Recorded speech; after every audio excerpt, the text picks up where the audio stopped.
Comment 200 000 guerriers ont-ils pu anéantir un empire qui avait régné sur la moitié de l'Europe et de l'Asie pendant plus d'un siècle? Le 15 avril 1395, le long des rives de la rivière Terek, dans le Caucase du Nord, deux armées massives se sont affrontées. Ce fut l'une des batailles les plus importantes de l'histoire. La horde d'or descendait de l'irrésistible machine de guerre de Gengis Khan. Le Khan Tokhtamysh la commandait. Ses forces contiennent peut-être 150 000 cavaliers des steppes. Ils ont affronté un ennemi qu'ils avaient autrefois appelé allié. Timour le Boiteux, le conquérant impitoyable de Samarcande, avait fait marcher son armée immense. Il avait traversé des cols de montagne et des terres gelées. Son but unique était l'anéantissement total. Ce qui s'est passé ce jour de printemps n'a pas seulement décidé d'une bataille. Cela a effacé une civilisation. Les villes sont tombées par la suite. Des populations ont été massacrées. Les routes commerciales ont été détruites. Le vide de pouvoir qui a suivi remonte à ces heures brutales de combat. La trahison s'est avérée plus mortelle que n'importe quelle épée anti-épée. Mais voici le rebondissement. La destruction réelle ne venait pas seulement du génie militaire de Timour. Quelque chose de bien plus sombre était à l'œuvre. Décrivons le contexte de 1395. Comprendre ce que représentait la Horde d'or rend sa chute d'autant plus catastrophique. Pendant plus de 150 ans, la Horde d'or avait été la puissance dominante. Le petit-fils de Gengis Khan, Batu, avait déferlé sur les steppes russes dans les années 1230. Son pouvoir s'étendait du fleuve Danube au désert gelé de Sibérie, à son apogée sous Uzbek Khan dans les années 1320 et 1330. Cet empire faisait trembler les royaumes européens. La capitale, Sarai, sur la rivière Volga, s'étendait sur 36 km². Elle abritait peut-être 100 000 habitants. Des marchands de Venise, de Constantinople et de Perse affluaient dans ces bazars. Des caravanes chargées de soie chinoise et d'épices indiennes passaient par ces routes. Ces routes généraient plus de richesses que la plupart des royaumes n'auraient pu en rêver. La Horde contrôlait la branche nord de la route de la soie. Chaque pièce de tissu, chaque livre d'épices et chaque esclave vendu enrichissait ses coffres. Ce commerce s'étendait de la mer Noire à la Caspienne. Les principautés russes payaient tribut en or et en sang. Le prince Dimitri Donskoï de Moscou osa défier la Horde en 1380. C'était à la bataille de Koulikovo. 2 ans plus tard, en 1382, le Khan Tokhtamysh mena personnellement une armée. Elle brûla Moscou et massacra des milliers de personnes. Les survivants furent réduits en esclavage. Le message était clair. L'emprise mongole sur la Russie demeurait absolue. Mais voici ce qui rendait la Horde d'or vraiment terrifiante. Ce n'étaient pas seulement des pillards à cheval. Leur machine militaire avait été affinée au fil des générations. Elle était devenue quelque chose de beaucoup plus sophistiqué. Chaque Tumen, une unité de 10 000 cavaliers, et pouvait opérer de manière autonome pendant des mois. Ils vivaient de pillage. Ils se coordonnaient sur des distances qui auraient submergé n'importe quelle armée européenne. Ils perfectionnaient la feinte de retraite. Ils attiraient des ennemis trop confiants dans des embuscades. Leurs arcs composites pouvaient percer les armures à 200 mètres. Et ils possédaient quelque chose qui manquait aux chevaliers européens. Une impitoyabilité totale. Quand les Mongols prenaient une ville qui résistait, ils ne se contentaient pas de la piller. Les chroniques rapportent des pyramides de crânes empilées à l'extérieur des colonies conquises. Elles contiennent parfois des dizaines de milliers de crânes. Ils poussaient les civils devant leurs armées comme boucliers humains. Ils empoisonnaient les puits. Ils brûlaient les récoltes sur des centaines de kilomètres. Ils créaient des terres désolées, là où des régions prospères se trouvaient auparavant. La Horde d'or avait hérité de ce terrible héritage. En 1395, elle commandait entre 100 000 et 150 000 guerriers. Ces guerriers provenaient des Turcs Kiptchaks, des tribus mongoles et des peuples soumis. Leur territoire s'étendait de la péninsule de Crimée au Kazakhstan. Pourtant, dans les années 1390, des fissures étaient apparues. La Horde d'Or s'était déchirée dans une guerre civile brutale. Cette guerre, appelée les Grands Troubles, dura de 1359 à 1381. 20 khans se sont succédés en 20 ans. Chacun assassinait son prédécesseur dans un cycle sans fin d'assassinats et de rébellions. Le chef de guerre Mamaï n'était pas de la lignée de Gengis Khan. Il n'avait donc aucune prétention légitime à régner. Il avait dominé la horde occidentale par la puissance militaire pure. Il utilisait des khans fantoches comme figure de proue. Lorsque Tokhtamysh, un authentique descendant de Jochi, le fils de Gengis, apparut sur la scène à la fin des années 1370, il apporta quelque chose que Mamaï ne pouvait pas. C'était la légitimité.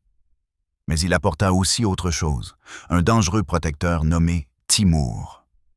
Timour, ou Tamerlan comme l'appelaient les Européens, devint une légende.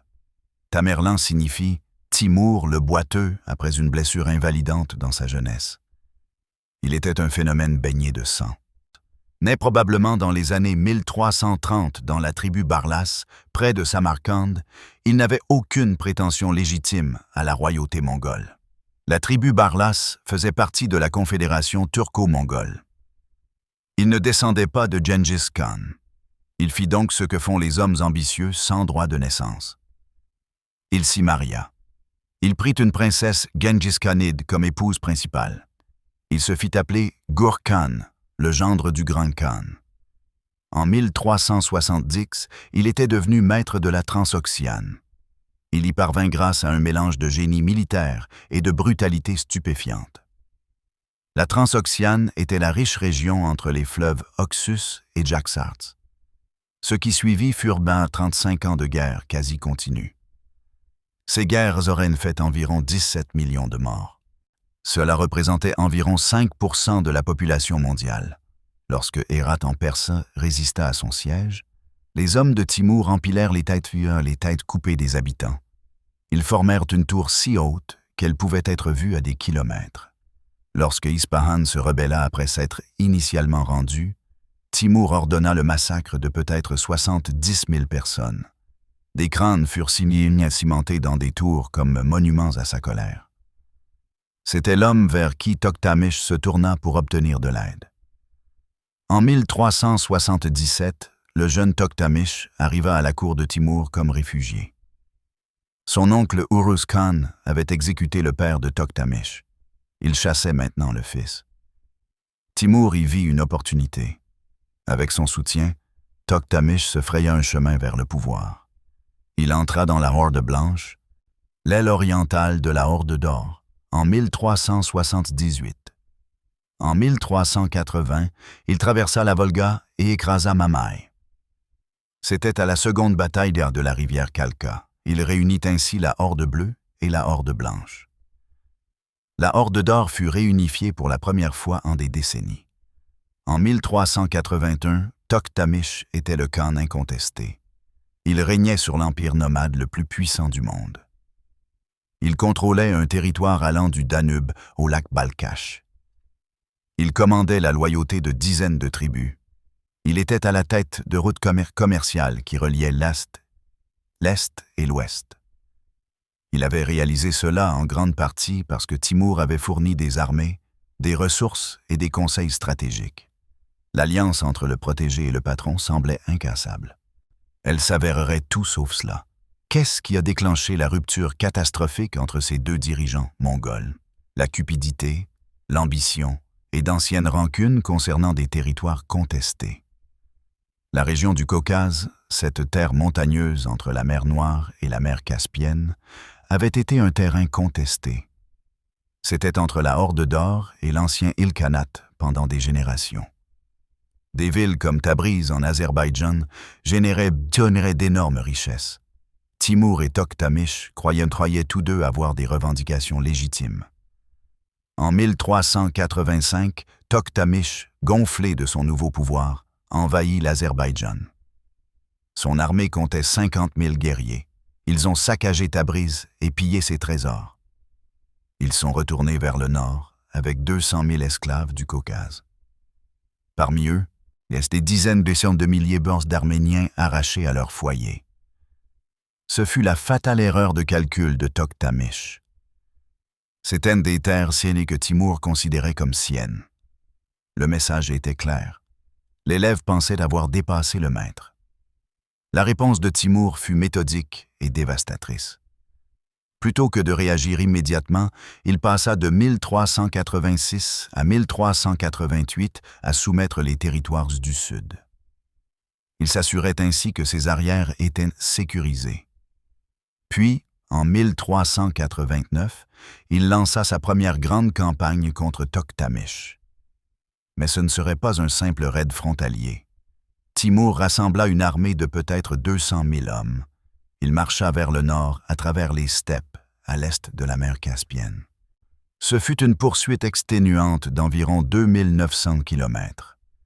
Elle dura 18 semaines. Tokhtamysh se retirait, tentant d'attirer les forces de Timour. Il voulait les attirer dans les prairies sans fin. Là, les lignes d'approvisionnement céderaient et les armées mouraient de faim. Ils marchèrent si loin au nord que les soldats musulmans de Timour se plaignirent. Les journées d'été étaient si longues qu'elles rendaient leurs horaires de prière épuisants. Mais Timour était patient. Il avait appris la logistique après des décennies de campagne. Ses intendants maintenaient l'armée nourrie. Le 18 juin 1391, près de la rivière Kondurcha, dans la région d'Orenbourg, les armées se sont finalement affrontées. Les forces de Tokhtamysh, peut-être jusqu'à 300 000 hommes, étaient piégées. Elles se trouvaient contre la rive est de la Volga. Dans le combat brutal qui suivit, le génie tactique de Timour anéantit l'armée de la Horde. Des milliers de personnes moururent dans la rivière en essayant de s'échapper. Tokhtamysh s'enfuit vers le nord en Sibérie. Son pouvoir semblait brisé. Mais voici ce qui rend ce conflit vraiment remarquable. Tokhtamysh refusa de rester vaincu. La plupart des commandants, après avoir perdu une armée d'une telle ampleur, auraient accepté la défaite. Ils auraient négocié des conditions. Pas Tokhtamysh. Il contrôlait toujours les vastes territoires de la Horde d'Or. Il commandait toujours les loyautés tribales. Et il était, après tout, un descendant légitime de Gengis Khan. Cela signifiait quelque chose dans le monde des steppes. Entre 1391 et 1395, Timour fut distrait. Il menait sa campagne de 5 ans, conquérant des territoires en Perse et en Irak. Il combattait également la dynastie des Jalayirides. Tokhtamysh, lui, a progressivement reconstruit ses forces. Il forma des alliances avec les tribus circassiennes et d'autres peuples du Caucase. Il contacta diplomatiquement le sultan Mamelouk Barkouk en Égypte. Il tentait de créer une coalition anti-timouride. En 1394, il se sentit assez fort pour lancer de nouveaux raids. Ses forces frappèrent le Shirvan et la Géorgie. Elles testèrent devant les défenses de Timour. Cela rendit clair que la Horde d'Or restait une menace. C'était la provocation dont Timour avait besoin. Début mars 1395, il lança sa campagne finale et la plus dévastatrice. Elle était dirigée contre la Horde d'Or. Selon plusieurs chroniqueurs, il divisa son armée massive en 5 colonnes. Il marcha à travers les étroites portes de Darban. C'était un passage traître entre la mer Caspienne et les montagnes du Caucase. La marche elle-même fut un cauchemar. Les blizzards de la fin de l'hiver et les températures inférieures à 0 tuèrent des milliers de troupes et d'animaux. Cela se produisit avant même qu'ils n'atteignent le combat. Les estimations suggèrent que plusieurs milliers d'hommes périrent des morts de gelure et d'exposition. Mais Timour continua à pousser vers le nord. Il en avait fini de jouer avec son ancien protégé. Cette fois, il n'y aurait pas de retraite, pas de pitié, pas de reconstruction. Il avait l'intention de détruire la Horde d'Or si complètement qu'elle ne pourrait plus jamais le menacer. Le 21 avril 1395, les éclaireurs de Tsunosutsonsem, éclaireurs de Timur, trouvèrent Daten, l'armée de Toktamish. Elle était positionnée défensivement le long de la rivière Terek, dans le Caucase du Nord. C'était un terrain stratégique. Le Terek marquait une frontière naturelle. Toktamish avait établi des positions fortifiées au passage de la rivière. Il créait ainsi une ligne défensive. Celle-ci forcerait Timur à attaquer de l'autre côté de l'eau. Ses troupes s'étaient retranchées. Elles étaient prêtes à faire payer les envahisseurs en sang pour chaque gué. Pour un homme en position défensive avec 100 000 à 150 000 cavaliers, tu aurais dû être une forte stratégie. Faire attaquer Timur en montée à travers un passage de rivière. Saigner son armée. Puis contre-attaquer quand il serait désorganisé sur les rives. Toktamish se sentait probablement confiant. Après tout, il avait remarquablement bien rallié ses forces. C'était après sa défaite 4 ans plus tôt, mais il n'avait pas tenu compte de la ruse de Timur. Pendant 3 jours, l'armée de Timur marcha ostensiblement le long de la rivière vers l'amont. Elle resta en pleine vue des forces de Toktamish sur la rive opposée. La Horde d'Or les suivait, maintenant le rythme. Elle s'assurait que Timur ne puisse pas trouver de passage sans défense. Un enlisement stratégique semblait se dessiner. Cependant, la 3e nuit, Timur exécuta une ruse digne de sa réputation. Il ordonna aux femmes de son camp de s'habiller en uniforme militaire et en armure. Elles portaient des armes et des bannières. Ses suiveuses déguisées restèrent près des feux de camp. Elles maintinrent l'illusion d'un campement complet. Pendant ce temps, à la faveur de l'obscurité, Timur conduisit toute son armée. Il effectua une marche forcée de nuit vers l'aval. L'objectif était le gué original qu'ils avaient approché en premier. À l'aube du 22 avril, son avant-garde avait déjà traversé le Terek. Cela se produisit avant que les éclaireurs de Toktamish ne réalisent la ruse. Le Khan avait été déjoué. Il faisait maintenant face à une armée ennemie établissant une tête de pont de son côté de la rivière. Toktamish réagit avec l'urgence d'un commandant. Il savait qu'il avait été pris hors de position. Il abandonna ses camps fortifiés et précipita sa cavalerie vers le sud. Son but était de repousser Timur de l'autre côté de la rivière.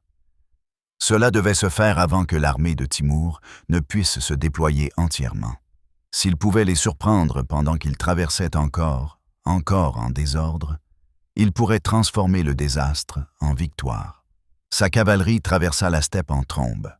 Elle souleva des nuages de poussière visibles à des kilomètres. Les 2 armées se heurtèrent dans les plaines au sud du Terek le matin du 22 avril 1395. Timur avait organisé ses forces en 7 divisions. Il retenait sa réserve d'élite de 27 binlik. Cela représentait environ 27 000 de ses meilleures troupes. Cette force était sous son commandement personnel. La bataille commença avec la tactique classique de la guerre des steppes.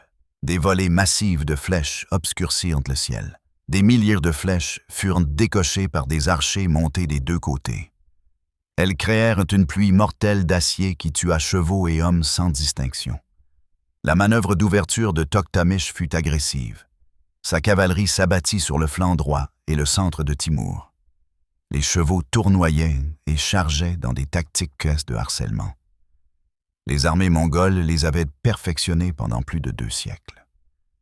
L'assaut initial exerça une pression formidable sur les formations de Timur. Les sources décrivent comment les cavaliers de la Horde d'Or exercèrent une forte pression.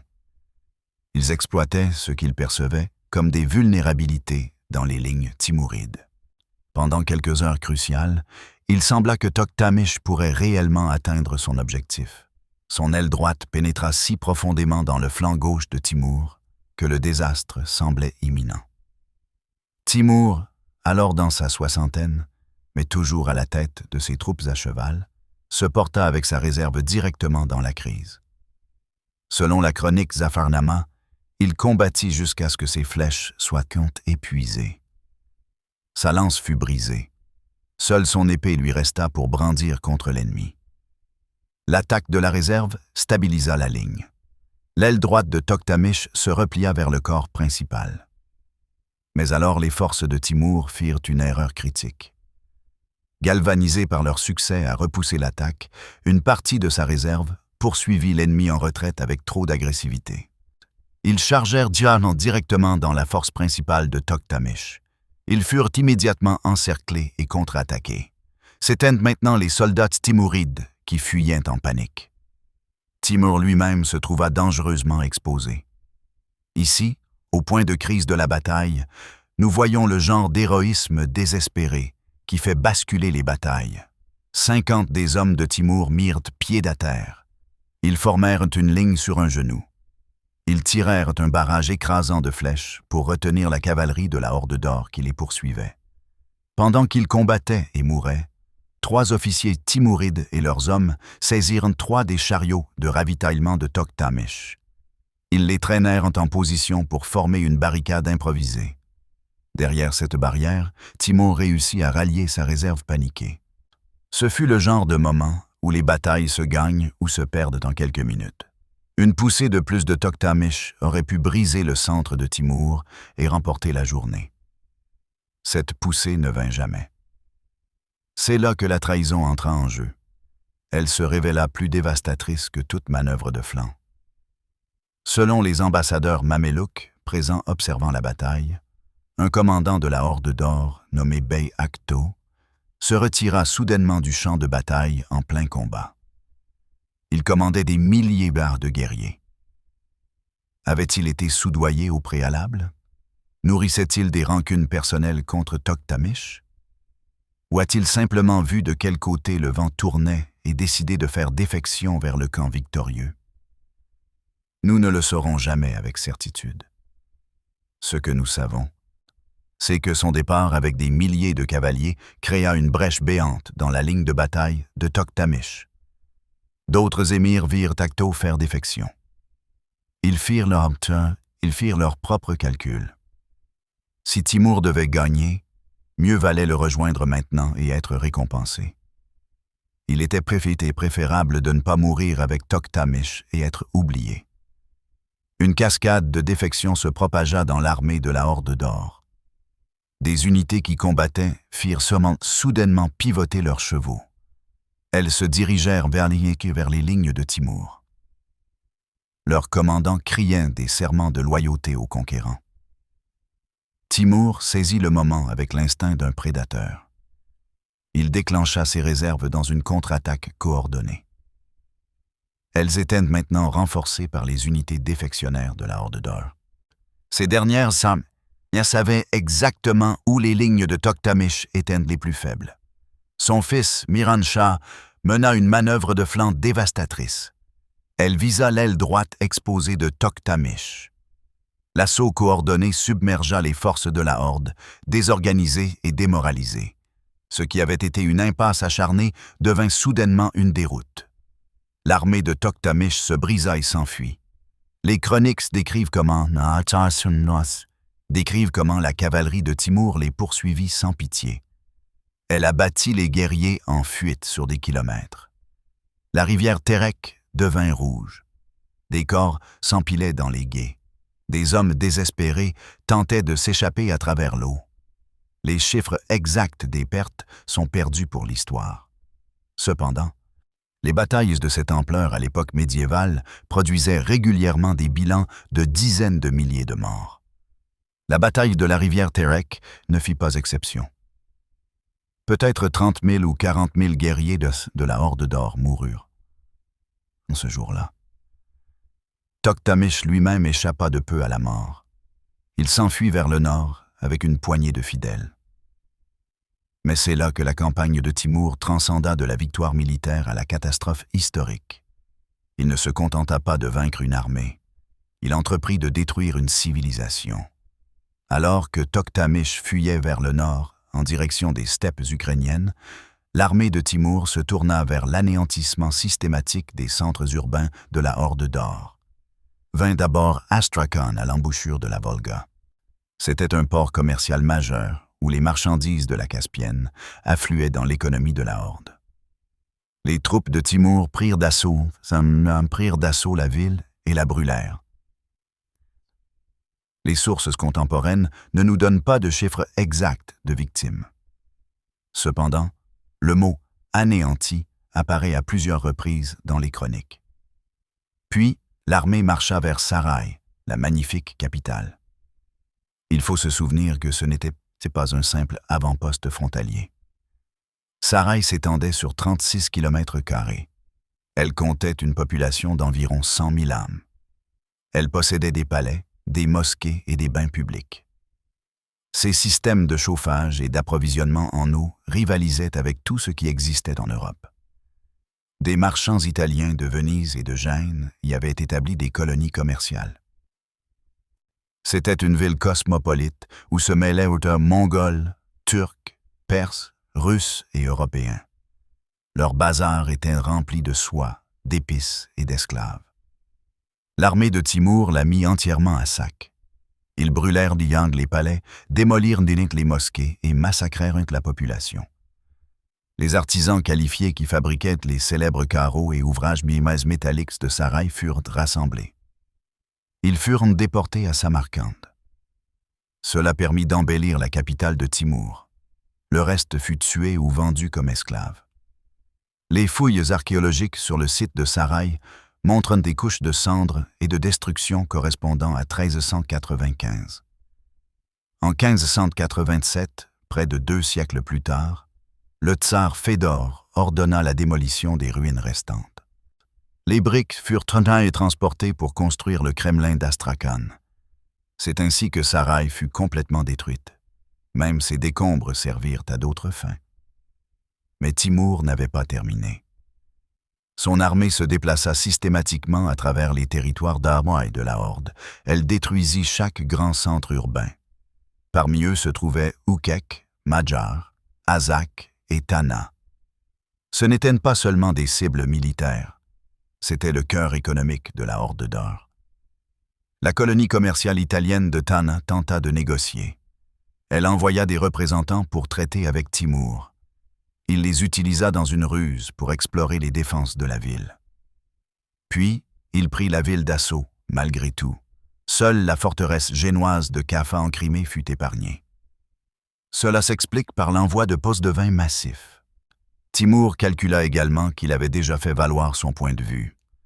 La destruction ne fut pas seulement physique. Timour visa délibérément l'infrastructure de la route de la soie. En brûlant les villes le long de la Volga, il perturba définitivement la route commerciale du Nord. Les marchands qui avaient auparavant transporté des marchandises à travers le territoire de la Horde d'Or durent désormais utiliser les routes du Sud à travers l'empire de Timour. C'était une guerre économique du type le plus calculé. La richesse qui avait soutenu la Horde d'Or pendant 150 ans fut redirigée vers Samarcande. Les historiens estiment que la campagne de Timour coûta à la région des centaines de milliers de vies. Cela inclut non seulement les morts au combat, mais aussi les massacres, la famine et les maladies. Ces conséquences se firent sentir après les événements. Des populations entières furent déplacées. Des régions agricoles furent brûlées. Les réseaux commerciaux qui reliaient la Russie à l'Asie centrale furent rompus. Timour accomplit tout cela en environ 6 mois, entre avril et octobre 1395. Après avoir incendié les villes de la Horde d'Or, Timour tourna son attention vers le nord, vers Moscou même. Il prit la ville de Yelets et commença à avancer sur la capitale russe. Le grand prince Vassili Ier rassembla une armée et la positionna à la rivière Oka. L'Église orthodoxe russe, désespérée de sauver Moscou, sortit son icône la plus sacrée. Il s'agissait de la Théotokos de Vladimir. Elle fut exhibée dans les rues, tandis que les prêtres priaient pour la délivrance. Selon les chroniques russes, Timour eut une vision de la Vierge Marie. Elle commandait une armée céleste et lui ordonnait de rebrousser chemin. Il se retira du territoire russe en août 1395. les historiens modernes soupçonnent une raison plus prosaïque. L'automne approchait.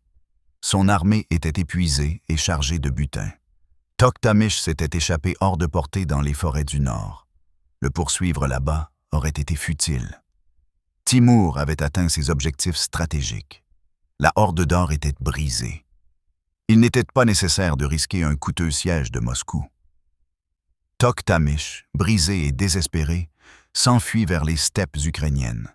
Il implora l'aide militaire du grand-duc Vytautas de Lituanie pour reprendre son khanat. Vytautas y vit une opportunité. S'il pouvait installer Toktamish comme khan client, la Lituanie gagnerait une énorme influence sur les steppes. En 1399, une armée combinée de Lituaniens, de Polonais et de fidèles de Toktamish rencontra les forces de Temur Kutlug et d'Edigou. Ces deux généraux, loyaux à Timur, régnaient alors effectivement sur ce qui restait de la Horde d'Or. La rencontre eut lieu à la bataille de la rivière Vorskla. Ce fut un massacre. L'alliance lituanienne Toktamish fut anéantie. Toktamish s'enfuit de nouveau, cette fois en Sibérie. Vers 1406, soit environ 11 ans après sa défaite au Terek, il fut finalement traqué et tué par les assassins d'Edigou près de l'actuel Tioumen. L'homme qui avait réuni la Horde d'Or et régné sur des millions de personnes mourut en fugitif. Il fut assassiné dans l'obscurité. Edigou lui-même fut ensuite tué en 1419 par un des fils de Toktamish. Ce fut un acte final de vengeance familiale. Mais à ce moment-là, cela n'avait guère d'importance. La Horde d'Or en tant que puissance unifiée était terminée. Les conséquences se firent sentir pendant des décennies. La Horde d'Or, qui avait dominé l'Europe de l'Est et les steppes occidentales pendant plus d'un siècle et demi, ne s'en remit jamais. Timur avait installé des khans fantoches. Cependant, ceux-ci ne purent maintenir l'unité du royaume fracturé. Les querelles internes consumèrent les vestiges de la puissance de la Horde. Moscou, qui vivait sous le joug tatar depuis les années 1240, y vit une opportunité. Le grand prince Vassili Ier cessa de payer tribut après 1395. Il refusa de reconnaître l'autorité des khans successifs. Il y eut encore des raids tatars. En 1408, Edigou força temporairement Moscou à reprendre le tribut. Cependant, la relation avait fondamentalement changé. La Russie n'était plus un vassal terrifié. En 1480, lors de la Grande Halte sur la rivière Ougra, Moscou rejeta définitivement la suzeraineté mongole. Cela se fit sans même combattre. Le dernier khan se retira simplement, plutôt que de risquer une défaite. Au milieu du XVe siècle, la Horde d'Or s'était fragmentée en de nombreux États successeurs. Parmi eux figuraient le Khanat de Kazan, le Khanat de Crimée et le Khanat d'Astrakhan. Il y avait aussi la Horde Nogaï et le Khanat de Kassim. Ce furent des puissances régionales. Elles n'étaient pas la force dominante que leurs prédécesseurs avaient été. Elles se combattaient entre elles aussi souvent qu'elles combattaient des ennemis extérieurs. Le dernier vestige de la Horde d'Or unifiée fut détruit par le Khanat de Crimée en 1502. C'était 107 ans après la bataille de la rivière Terek. Finalement, entre les années 1550 et le début des années 1600, la Russie moscovite absorba la plupart de ses khanats. Seul le Khanat de Crimée survécut sous protection ottomane jusqu'à 1783. Alors, qu'est-ce que la bataille de la rivière Terek et ses conséquences accomplirent pour la rendre si historiquement significative? Ce n'était pas juste une armée en train d'en vaincre une autre lors d'un affrontement médiéval oublié. Ceci fut la destruction systématique d'un État successeur de l'empire de Gengis Khan. C'était l'un des 4 grands khanats qui avaient dominé l'Eurasie. Si Toktamish avait gagné, ou si Timur avait simplement vaincu l'armée sans détruire les villes, la Horde d'Or aurait pu se rétablir. Elle l'aurait fait comme elle l'avait fait après des revers antérieurs. L'infrastructure existerait encore. Les routes biomées commerciales généreraient dans toujours des richesses. Les tribus nomades reconnaîtraient toujours l'autorité du Khan. Au lieu de cela, Timur s'assura qu'il ne restait rien à récupérer. Il anéantit l'économie, détruisit les villes, déporta les artisans et coupa les réseaux commerciaux. Ce faisant, il créa par inadvertance les conditions de l'expansion russe. Celle-ci produirait finalement l'Empire russe.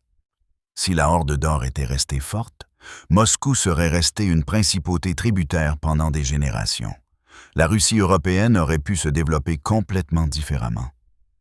Le vide de pouvoir créé par Timur en détruisant la Horde d'Or permet à Moscou de s'étendre à l'est et au sud.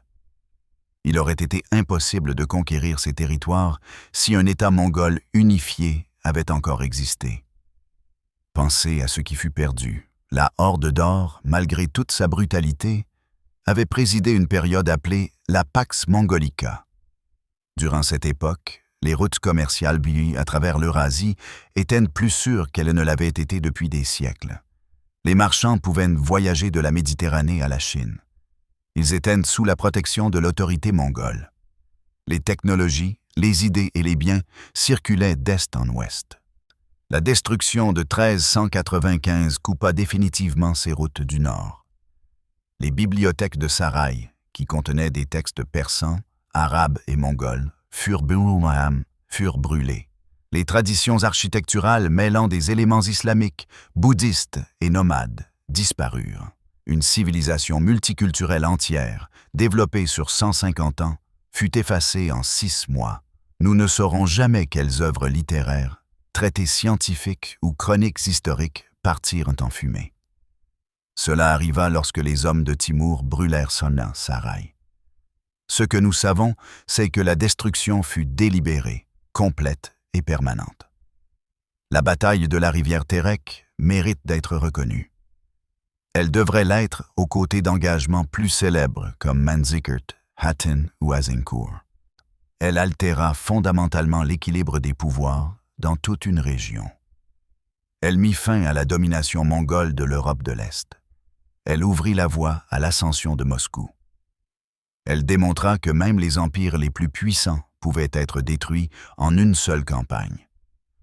Ces empires descendaient des plus grands conquérants de l'histoire. Cela était possible si un ennemi combinait un génie militaire avec une cruauté absolue. Timur prouva que détruire une armée ne suffisait pas. Il fallait aussi détruire la civilisation qui la soutenait. La Horde d'Or ne se remit jamais. Il ne restait plus rien à récupérer. Des villes qui avaient été tenues pendant plus d'un siècle n'étaient plus que cendres. Des réseaux commerciaux construits sur des générations furent coupés. La population qualifiée était morte ou dispersée. Les guerriers nomades, qui avaient autrefois terrifié l'Europe, se retrouvèrent fragmentés. Ils formèrent des khanats querelleurs qui pouvaient à peine défendre leurs propres frontières. Alors la prochaine fois que quelqu'un vous demandera ce qu'il est advenu de l'Empire mongol, dites ceci. Il mourut par étapes. La dynastie Yuan tomba face aux Ming en 1368. L'île Khanat s'effondra dans les années 1330. Le Khanat de Jagatai se fractura au début du XIVe siècle. Mais la Horde d'Or, elle nécessita Timur le Boiteux et 200 000 guerriers. Elle impliqua aussi une trahison au moment critique. Ce fut une campagne de destruction systématique. Elle reste l'une des annihilations de puissances rivales les plus complètes de l'histoire. Le 15 avril 1395 marqua non seulement une défaite militaire, il fut aussi le début de la fin du pouvoir mongol en Europe. Les villes furent brûlées. Les populations furent réduites en esclavage. L'Empire fut brisé. Tout cela remonte à ces heures brutales sur la rivière Terek.